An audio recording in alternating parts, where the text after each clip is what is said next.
What's up, guys? I'm here to talk about the upcoming Legacy of Destruction sets because the sneak peek is this weekend, and I want to tell you what I'm looking to pick up. Cards that I'm not really in any hurry to pick up because I don't think they're worth whatever pre-sale prices are at, and cards that if people are not paying attention that I am trying to scoop up because I think they're very underrated and are going to be really good in the future. So let me tell you guys what I'm thinking for this particular set. So first of all, I'm going to tell you two cards that I'm not looking to pick up anytime soon, and those are Nightmare Apprentice and Diabellestar the Original Sin.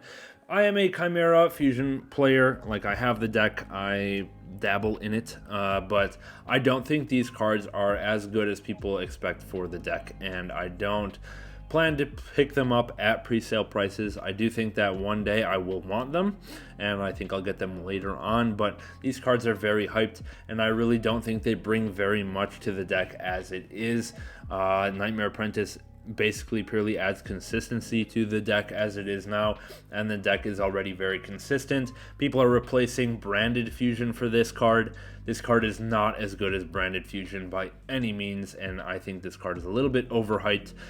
This card is kind of interesting. Diabellestar the Original Sin, it's kind of some kind of floodgatey Dark Samorg type thing, which pops spell cards, but again, this is another case of King Tiger Wangu.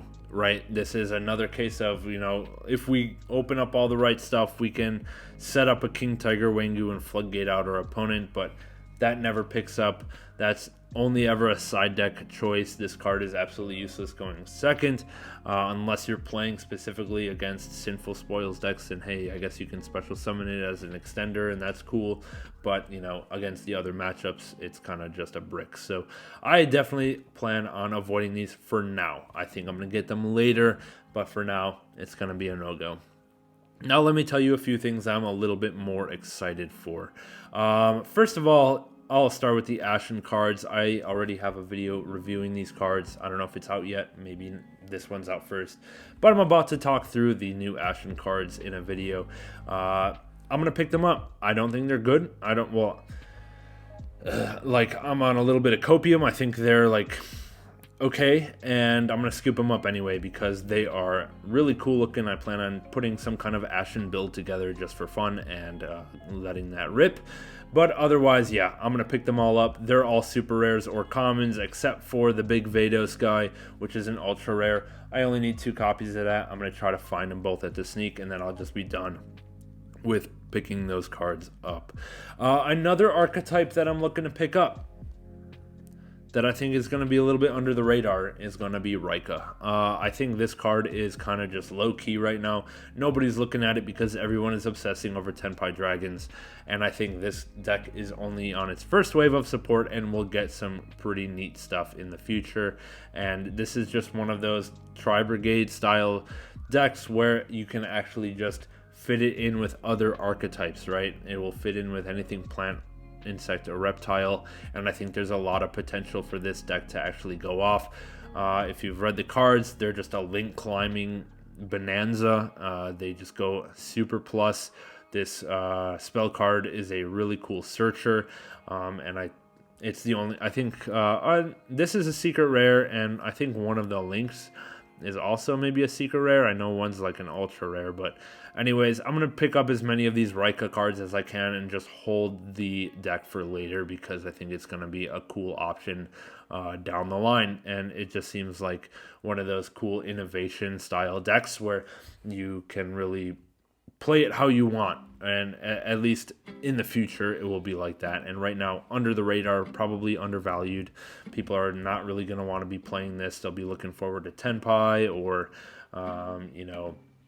Lightsworn or the Diabellestar stuff or whatever, but I'll be trying to scoop these up. All right, a couple random one-off cards. First one is going to be this one, Metaltronios. I think there's a slightly different name in the TCG that they gave it, but I think this card is low-key super high potential, and I definitely plan on scooping up a set of these. They're super rares, and I think that this card can definitely be abused somehow by some particular deck or in some particular meta, especially if you're in like a 1 to 2 deck meta, or if everyone's ending on the same end board piece. This card can be super OP. So definitely planning on picking up this. I think it's like a side deck staple going forward, or has the potential to be at the very least, and that it's a super rare is going to be super nice. Next one, Fishborg Harpooner. I don't really think the card is that good, but I do play a lot of water decks, and I just want to have this available when I'm deck building in case I come up with something that actually takes advantage of this card. It's going to be a super rare as well. I think everyone's just going to be like sorting it into their bulk, and I'm definitely going to try to pick up a set of those.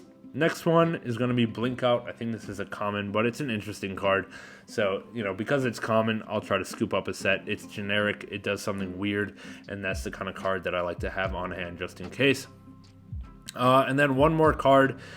It kind of represents the archetype. I'm sure there's a couple more cards, but Nightmare Throne. I think Yubel is going to be nuts. And I think this, you know, I'm thinking about actually just picking up the deck as a whole, because I think there's a really high potential. I've heard that their new fusion coming out in Battles of Legend or whatever it is going to be quite nice, and therefore, and this is like a super staple card in that deck. It's a searcher, it's a field spell, definitely gonna be high value. So yeah, I think Nightmare Throne, if someone is like whatever about it, if someone is not really needing it, make sure you scoop this up. I think it's going to go up in value. If not, even if you don't really plan on playing the deck, I think as an investment, scoop up Nightmare Throne is definitely a good choice. Along those lines, this rank 10 guy, Valroth or whatever, it's got a different name in the TCG slightly, but it's something like this, right? The rank 10, it's a rank 10 Omni Negate, right? And we just lost Omni Negates in Baron and Borreload Savage.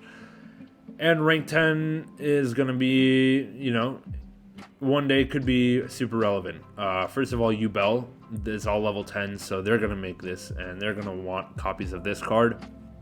But otherwise, it's like, if you have a deck that plays 10s, this is going to be the new staple. It used to be like Gustav Max and Super Dreadnought Cannon Liba, but now this card is just straight up better. It's the best rank 10 in the game, and I'm definitely going to want to have at least one copy on hand. And then another kind of just one-off card that I wouldn't mind having, but I'm not really going to chase down too hard, is this Gold Pride Annihilator. It's not too bad. It's just, it pops an extra deck monster, and if your life points are lower, it pops 2. Okay, so it's interesting. Like, it's probably not better than Draco Berserker, the 10-yi, but it's a cool option, right? It's a Dark Warrior Synchro. Maybe the typing is relevant, and I wouldn't mind having a copy of that. Like, it's not too shabby. All right, so that kind of wraps up my goals. I don't really care about the 10 pie stuff. Yeah, sure, if I randomly gather up a bunch of commons and supers, cool, but I'm not paying for a Trident Dragon, and it's not really my style of deck to play in the first place. I don't really care about the Lightsworn stuff. I don't care about the Diabellestar stuff, honestly. Melodious stuff, I don't really care about. Like, if you care about it, that's fine. It's just not for me, right? These are the cards that I'm looking at and I'm interested in scooping up. Let me know in the comments below what you're interested in scooping up, because I'd be really interested to hear if I'm missing anything, especially if there are like kind of relatively generic cards that I should have my eye out for. Like the Shining Sarcophagus stuff, like I don't know anything about that. Is anyone playing that? I don't think so, right? But they're taking up like 5 secret rare slots, so I don't know. It's interesting, but not for me. Yeah, hope you guys enjoyed this. Let me know how your sneak peek goes. Leave a like, sub, the usual. Catch you later.